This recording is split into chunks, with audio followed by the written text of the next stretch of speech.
Hey everyone, welcome back to another exploit episode. And I am back here at the Fortress Farm perimeter, where we ended up clearing out all of the bedrock on the floor. And we did clear out all of the bedrock on the ceiling previously already, but now we also cleared out the void here. So it's completely open access to void, which makes it quite a bit dangerous. In fact, I've already fallen in. What I'm saying is, as long as your target audience... Oh shit!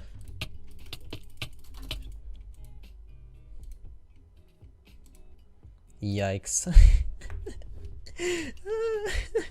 And sadly, I lost all of my 423 XP levels, which is quite a bummer, and it was even on stream, and to be honest, it was quite sad to watch. But anyway, let's take a look up there, and first I have to put my gear back on. Now thankfully, when I fell in the void, I had all my gear already in a safe place because I predicted that it might happen.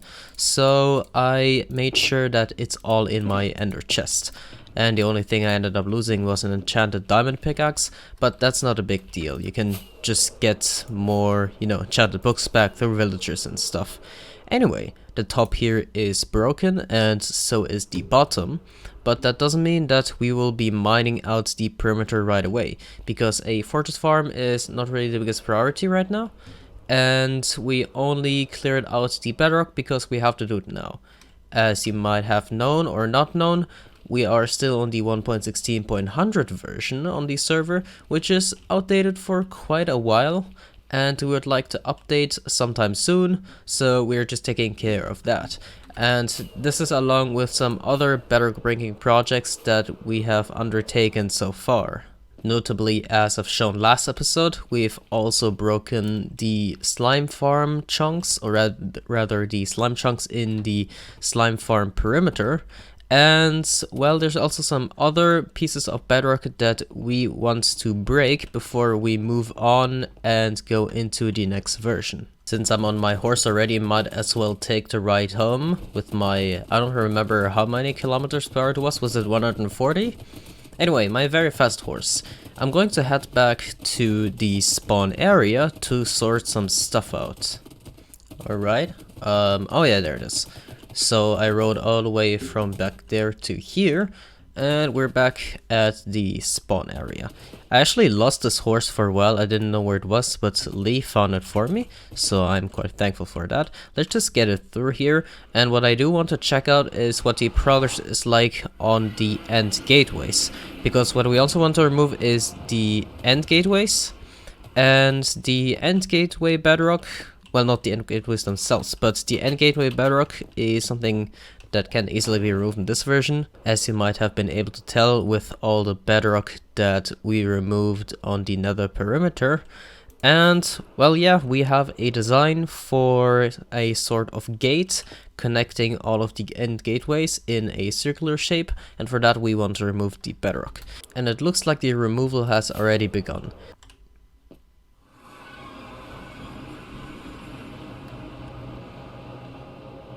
Oh jeez. Yeah, I forgot I set my respawn anchor here. Well, that kinda sucks because now I have to go all the way back again by boat. Yikes. Yeah, I need to set my spawn in the actual spawn perimeter.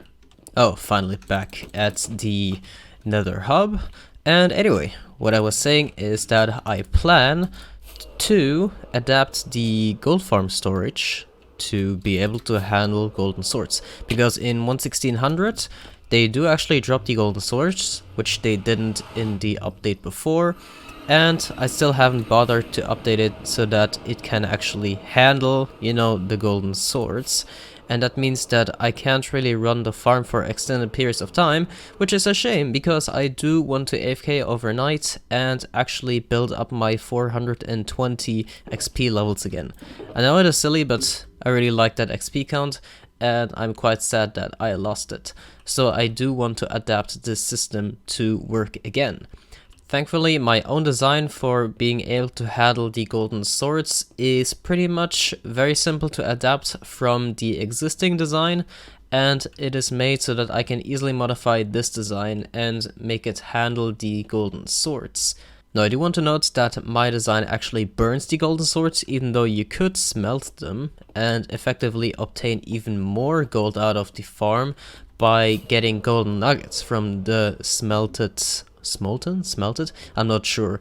Golden swords, but I'm not really gonna bother with that, and I prefer the simplicity of just modifying this design and, well, having it be able to run consistently without any huge lag spikes from gold swords piling up and not being able to be sorted into the system.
Alright, I believe those are all of the modifications done, and I actually had to run back to the spawn area to grab some hoppers and some glass because I ran out, but that's okay.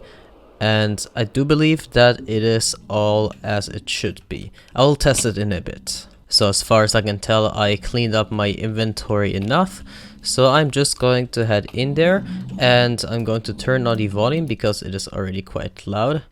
Let's get all of the pigment gone first. Okay, that seems to be working, and it should be dropping source. Let's see if it is already filtering anything out. Well, I can see already that there are no swords in the water streams, which is great, which is exactly how it should work, and nothing should have changed since, you know, we are still in 1.16.100. So yeah, that's great. Now let's actually test the farm running. Alright, looks good. I'm getting all of the XP. Let's look down here. So yeah, the droppers are doing their work. And let's take a look here. Yeah, so golden swords are being burned. And oh boy, I'm picking up drops already. That's not what I intended to do. But indeed, there are no golden swords in the water streams. So perfect, that's exactly what we needed, and that means that now you can actually run the farm without any issues when using it in prolonged, you know, time periods, because otherwise the golden swords would start to build up and cause tons of lag. But that won't be an issue anymore, so yeah, great. Next up, in preparation for 1.17, what I want to do is collect all the tridents we have deployed in trident killers around the world, and the reason for that is that in the current version of 1.17.40 there is a bug where, well, tridents will just fall through the world when they are thrown. So I don't want that to happen to our tridents when we update, so I will just go ahead and collect everything.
So I think I got all of the Trident killers. I'm not quite sure though, and I didn't record all of them. I know for a fact that there's one that I missed, and that would be that there's a small gold farm at the slime farm perimeter. But the thing is, it would take around 17-15 minutes to ride all the way over there, even with our speed horses over the nether roof. And I don't really want to bother. Besides, we're not gonna work on the slime farm perimeter for a while. So yeah, I don't think that's really necessary. And besides, it's only 1 or 2 tridents. We have a bunch of those, and we should be able to build a trident farm if we wanted to. So yeah, no big issue really.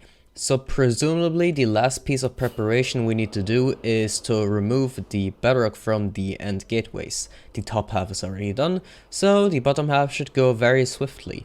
And yeah, that is the last thing we would want to do before we update from 1.1600 to 1.1740, or whatever 170 version will be the newest, because they're releasing a ton of hotfixes lately, but none that includes the bug where the tridents fall through the floor, sadly. Well, you know how things go, that's just typical. But anyway, enough ranting. I think that about does it for this exploit episode. So I would like to thank you very much for watching. I hope you enjoyed this episode of Exploit. Make sure to subscribe if you would like to see more. I have more technical Minecraft Bedrock content on my channel. And well, thank you very much for watching, and I'll see you around. Bye!